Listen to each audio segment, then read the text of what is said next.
Selon la tradition orale, les moaïs étaient sculptés pour représenter l'esprit des ancêtres des insulaires.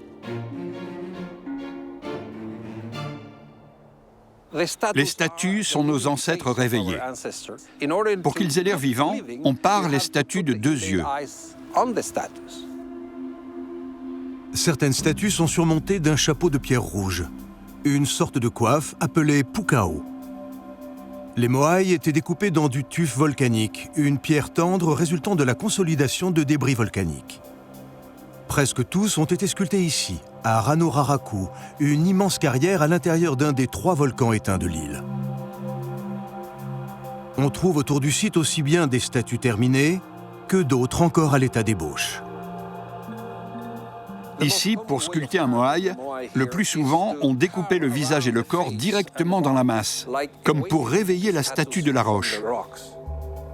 Les sculpteurs utilisaient pour cela des outils de pierre très denses composés de basalte, comme celui dont se sert Umikai, sculpteur contemporain à Hawaï.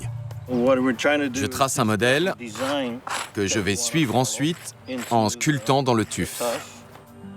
Umikai utilise une réplique d'un outil ancien appelé Toki pour sculpter dans le tuf volcanique une version réduite de l'orbite d'un oculaire d'un moaï.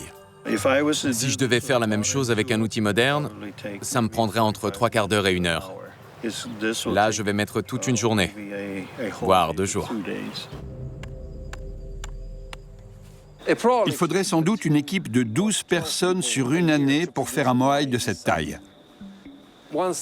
Une fois que la statue est entièrement sculptée, le dos reste attaché à la roche-mère à l'aide d'une quille.